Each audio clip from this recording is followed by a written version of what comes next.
உதகையில் முதலமைச்சர் கலந்து கொண்ட விழாவில் நிகழ்ச்சி முடிந்ததும் மேடையில் அலுவலர்கள் கட்சியினர் புகைப்படம் எடுக்க முண்டியடித்துக் கொண்டனர். முதலமைச்சர் மற்றும் அமைச்சர்கள் அமர்ந்திருந்த இருக்கைகளில் அமர்ந்தும் மைக் முன்பு நின்று பேசுவது போன்றும் விதவிதமாக போஸ் கொடுத்து போட்டோ எடுத்தனர். அலங்கரித்து வைக்கப்பட்டிருந்த பூக்களையும் எடுத்துச் சென்றனர்.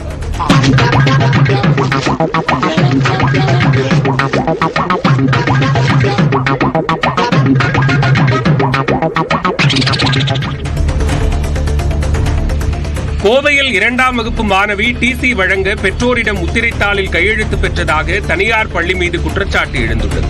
வெங்கடாபுரம் பகுதியில் செயல்படும் தனியார் பள்ளியில் சிறுமிக்கு படிப்பில் கவனமில்லை என்பதால் பள்ளியிலிருந்து விலகிக் கொள்ளுமாறு பெற்றோரிடம் தெரிவித்ததாக கூறப்படுகிறது.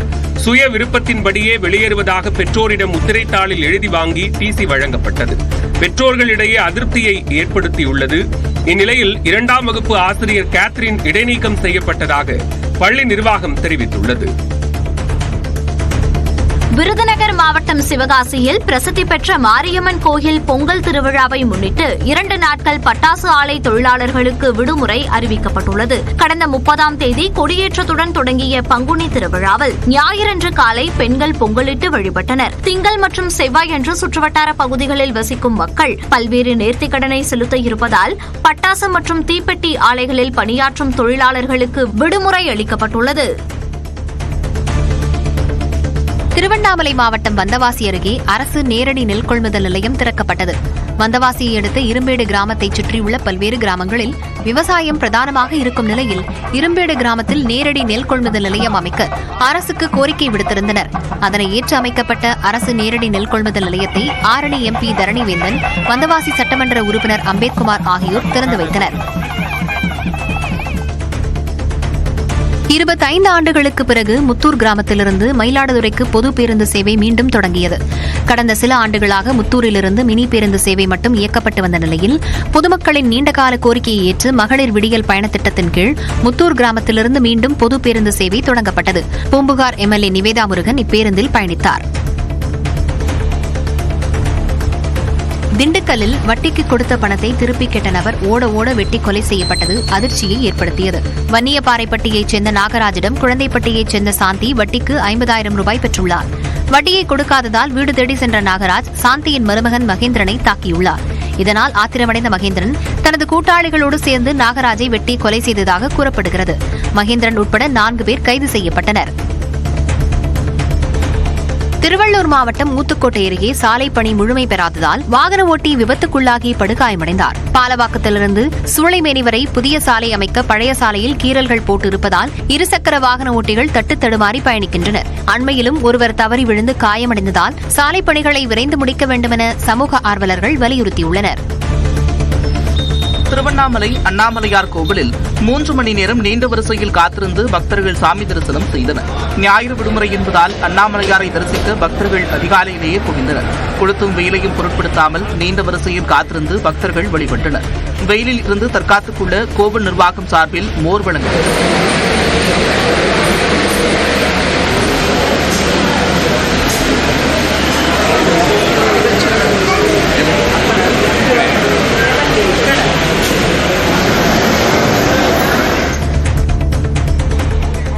திருச்சி மாவட்டம் டி உடையார்பட்டியில் 17 ஆண்டுகளுக்கு பிறகு ஜல்லிக்கட்டு போட்டி கோலாகலமாக நடைபெற்றது. புனித இருதய ஆண்டவர் ஆலயம் முன்பு இருக்கும் திடலில் நடந்த ஜல்லிக்கட்டு போட்டியில் மதுரை, சிவகங்கை, புதுக்கோட்டை உள்ளிட்ட பல்வேறு மாவட்டங்களிலிருந்து காளைகள் வரவழைக்கப்பட்டன. சீறி பாய்ந்த காளைகளை காளையர்கள் தீரத்துடன் அடக்கினர். வெற்றி பெற்ற காளைகளின் உரிமையாளர்கள் மற்றும் மாடுபிடி வீரர்களுக்கு பரிசுகள் வழங்கப்பட்டன.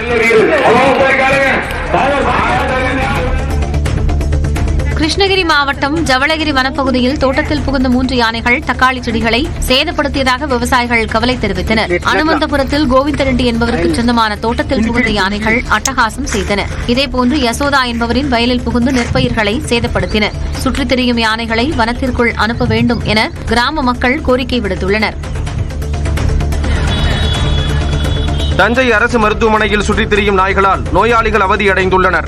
பழைய பேருந்து நிலையம் அருகே உள்ள ராசா மிராசுதார் அரசு மருத்துவமனையில் நாள்தோறும் ஆயிரக்கணக்கான மக்கள் சிகிச்சை பெற்று வருகின்றனர். இந்த நிலையில் மருத்துவமனை வளாகம் மற்றும் மருத்துவ அறைகளில் நாய்கள் அதிக அளவில் சுற்றித் திரிவதை காண முடிகிறது. இதனால் மருத்துவமனைக்கு வருவோர் அச்சத்துடனேயே சிகிச்சை பெற்று வருவதாக நோயாளிகள் தெரிவித்துள்ளனர்.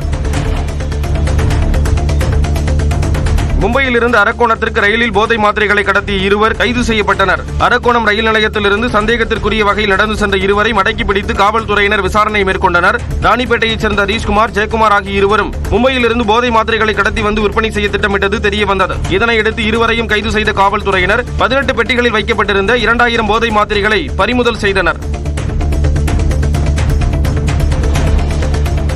சென்னை பெருங்குடியில் 7 கோடியே 50 லட்சம் ரூபாய் மதிப்பீட்டில் அமையவுள்ள மாடுகள் பராமரிப்பு கூடத்தை அதிகாரிகளுடன் மேயர் பிரியா ஆய்வு மேற்கொண்டார். OMR சாலையில் உள்ள 195வது வார்டில் 50 லட்சம் ரூபாய் மதிப்பீட்டில் அமையவுள்ள வணிக வளாக கட்டடப் பணிகளை மேயர் தொடங்கி வைத்தார். செம்மஞ்சேரி சுனாமி குடியிருப்பு பகுதியில் 40 லட்சம் ரூபாய் மதிப்பீட்டிலான பெண்களுக்கான நவீன உடற்பயிற்சி கூடத்தையும் அவர் திறந்து வைத்தார்.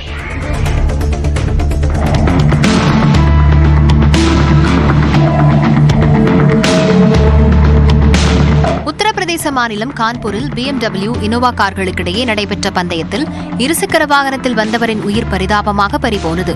கித்வை நகரில் உள்ள தெற்கு கிரிக்கெட் அகாடமி அருகே இரவு 11 மணி அளவில் BMW, இனோவா கார்களுக்கிடையே பந்தயம் நடைபெற்றுள்ளது. இரு கார்களும் சாலையில் மின்னல் வேகத்தில் பயணித்த நிலையில் இருசக்கர வாகனம் மீது இனோவா கார் மோதியதில் தூக்கி வீசப்பட்ட நவீன் குப்தா என்பவர் சம்பவ இடத்திலேயே பரிதாபமாக உயிரிழந்தார்.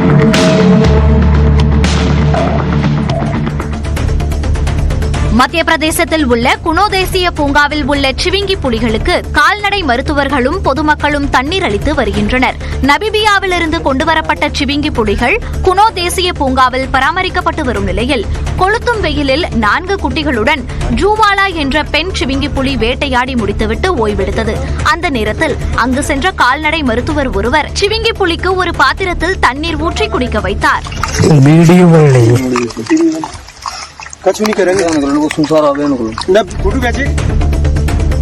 காசாவில் மனிதாபிமான உதவிகள் தடைபட்டதால் 10 லட்சத்திற்கும் மேற்பட்ட குழந்தைகள் மோசமான சூழலுக்கு தள்ளப்பட்டிருப்பதாக ஐக்கிய நாடுகள் சபையின் சர்வதேச குழந்தைகள் அவசர நிதியமான யுனிசெஃப் அறிக்கை வெளியிட்டுள்ளது. மார்ச் 2ஆம் தேதிக்கு பிறகு காசாவுக்குள் எவ்வித மனிதாபிமான உதவிகளும் அனுமதிக்கப்படவில்லை. இதனால் 1 மாதத்திற்கு மேலாக உணவு, தண்ணீர், இருப்பிடம், மருத்துவ பற்றாக்குறையால் குழந்தைகள் பாதிக்கப்பட்டிருப்பதாக வேதனை தெரிவித்துள்ள யுனிசெஃப் குழந்தைகளின் இறப்பு அதிகரிக்கக்கூடும் என எச்சரித்துள்ளது. திருப்பத்தூர் அருகே சாலையின் நடுவில் இருக்கும் மின்கம்பத்தை அகற்றாமல் புதிய தார் சாலை அமைக்கப்பட்ட சம்பவம் சர்ச்சையை ஏற்படுத்தியுள்ளது. பற்றப்பள்ளியிலிருந்து மாம்பாக்கம் செல்லும் பாதைக்கு 1 கோடியே 70 லட்சம் ரூபாய் மதிப்பில் புதிய தார் சாலை போடப்பட்டது. இந்நிலையில் சாலையின் நடுவே இருந்த மின்கம்பம் ஒன்றை வேறு இடத்திற்கு மாற்றாமல் அப்படியே தார் சாலை அமைக்கப்பட்டுள்ளது. இதனால் அந்த வழியாக செல்லும் வாகனங்கள் விபத்தில் சிக்கும் நிலை ஏற்பட்டுள்ளது. உயிரிழப்பு ஏற்படுவதற்கு முன்பு தகுந்த நடவடிக்கை எடுக்க வேண்டும் என்று கிராம மக்கள் கோரிக்கை விடுத்துள்ளனர்.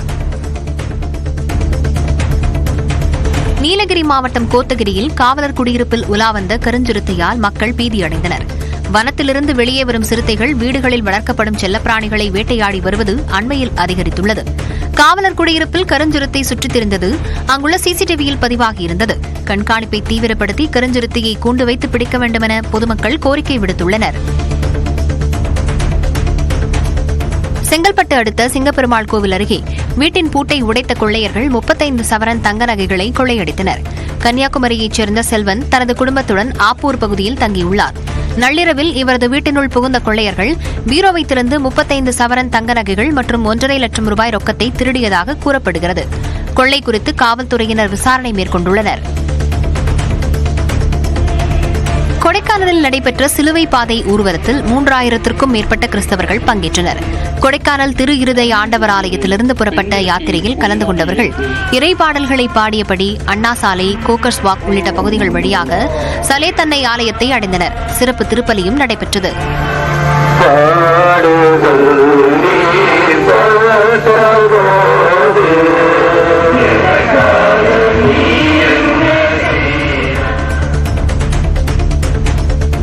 சென்னை கொளத்தூர் அருகே ராட்சத குழாயில் வெடிப்பு ஏற்பட்டு சாலையில் 6 போல் தண்ணீர் பெருக்கெடுத்து ஓடியது.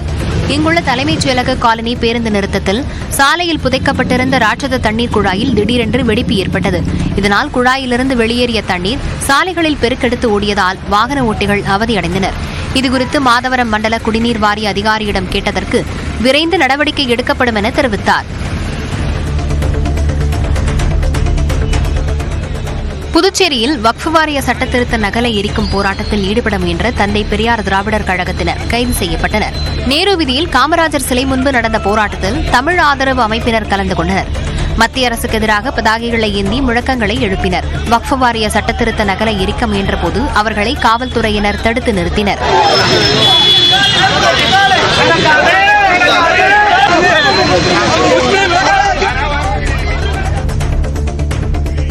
தேனி மாவட்டத்தில் 7 புதிய நகர்ப்புற பேருந்துகளின் சேவைகளை நாடாளுமன்ற உறுப்பினர் தங்கத்தமிழ்ச்செல்வன் கொடியசைத்து தொடங்கி வைத்தார்.